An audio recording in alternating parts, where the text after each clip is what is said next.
या खुदा न खास्ता गिरवी रखा जा रहा है या किसी को बेरोजगार किया जा रहा है।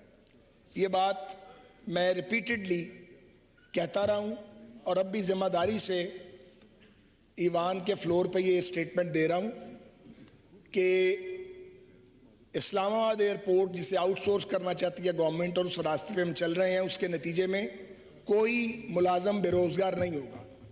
सबको जॉब सिक्योरिटी इसी तरह हासिल रहेगी और उनको सैलरीज और जो भी मराहत हासिल है कानून के मुताबिक वो मिलती रहेंगी। लेकिन पाकिस्तान के एयरपोर्ट्स को अब GTS का अड्डा बनाने से हमें गुरेज करना पड़ेगा और जो कुछ दुनिया कर रही है, जो बेस्ट प्रैक्टिसेस हैं, उनको फॉलो करना पड़ेगा।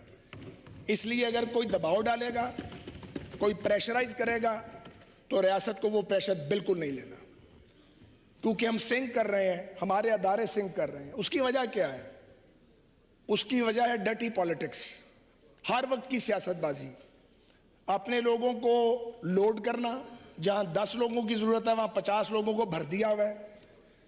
और एक दर्दनाक दास्तान है इस मुल्क को बर्बाद करने की, जिसमें खैर से मार्शल लॉ की हुकूमतें भी शामिल रही हैं और सियासी हुकूमतों ने भी कम नहीं किया।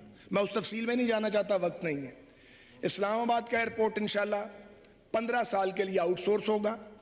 इसका जो एरिया है रनवे का और जो इसका नेविगेशनल सर्विसेज और रनवे ऑपरेशंस है, ये आउटसोर्स नहीं होंगे, ये सिविल एविएशन अथॉरिटी करती रहेगी और बाकी जो एरिया है उसको हम आउटसोर्स करेंगे।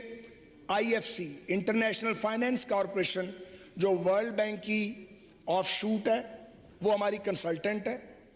12-13 कंपनीज जो हैं उन्होंने अपना इंटरेस्ट शो किया है।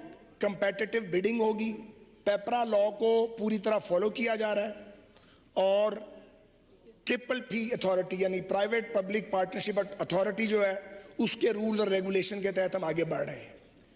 तो ये पहला पाकिस्तान का एयरपोर्ट होगा जो आउटसोर्स होगा और वहाँ पे जो बेस्ट इंटरनेशनल प्रैक्टिसेस हैं उनको इम्प्लीमेंट किया जाएगा और उसके बाद फिर लाहौर और कराची की बारी आएगी।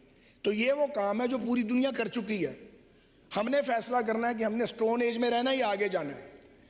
जो लोग, मैं यहाँ के मेंबरान की बात नहीं कर रहा, बाज लोग ये चाहते हैं कि उनके खांचे चलते रहे, वो नहीं चलने।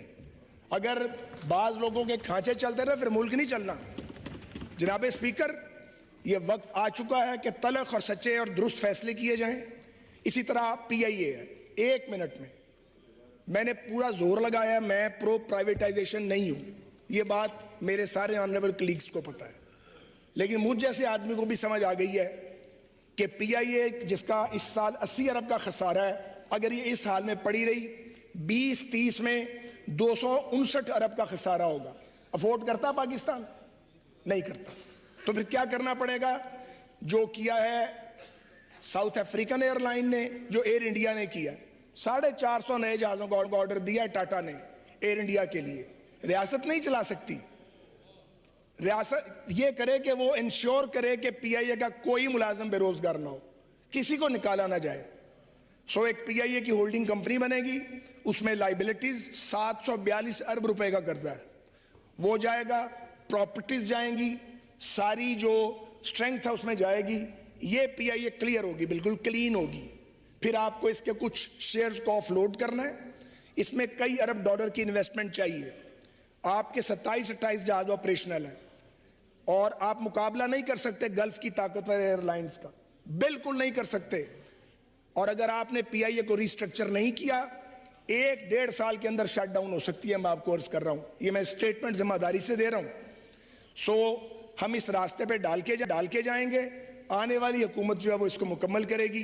तमाम मुलाजमीन के हकूक जो है उनको प्रोटेक्ट किया जाए, कोई बेरोजगार ना हो, कोई सियासतबाजी उसकी इजाजत ना दी जाए और अगर कोई नाराज होता तो उसको होने दें, मगर पाकिस्तान के रियासती इदारों को बचाएं। इनको आप मुनाफा बख्श बना सकते हैं बशर्ते के प्राइवेट सेक्टर आए, मेरिट पे आए, शफाफियत के साथ आए, फॉरेन डायरेक्ट इन्वेस्टमेंट आए।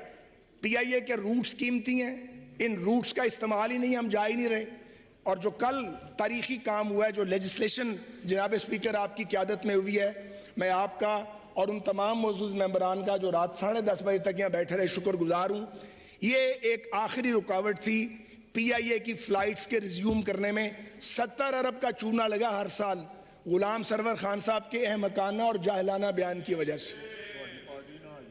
तो मेरी गुजारिश ये है कि हमें तवक्को है कि अगले 3 महीने में UK की फ्लाइट्स रिज्यूम होंगी। 5 आपकी एयरलाइंस हैं, 1 PIA, 4 प्राइवेट, और इसका क्रेडिट इस ईवान को जाता है, हम सब को जाता है जो इस ईवान का हिस्सा है, जनाब को जाता है। शहबाज शरीफ साहब की डिज़ायर और एफर्ट के मुताबिक और डार साहब की क़यादत में मैं यकीनन इसको कहना चाहता हूँ, मेरे बड़े भाई हैं, वो अपनी जगह प्रोफेशनल बात कर रहा हूँ, बेपनाह मदद किया डार साहब ने और आज़म नज़ीर तारड़ साहब ने हमारी। हम ये पुल सरात कबूल कर गए हैं, और जो बैरून मुल्क पाकिस्तानी हैं उनके लिए ये एक बहुत अच्छी खबर है कि 3 माह में एटलीस्ट UK की अल्लाह ने चाहा तो फ्लाइट्स रिज्यूम होंगी, और उसके बाद फिर यूरोपियन यूनियन और अमेरिका की फ्लाइट्स रिज्यूम होगी। तो सर मैं आपको यकीन दिलाता हूँ, फाजल मेंबर को और इस ईवान को, कोई शख्स इंशाल्लाह बेरोजगार नहीं होगा, लेकिन हम अपने एयरपोर्ट्स को बेहतरीन एयरपोर्ट बनाएंगे। देखें, मैं लाहौर के एयरपोर्ट पे मेरा काम नहीं है गमले लगवाना, सीटें लगवाना, उसकी कैपेसिटी बड़ा करने के लिए जगह डेवलप करना जो वहाँ पे मौजूद और नज़र नहीं आ रही, ये सारे काम मैंने किए हैं।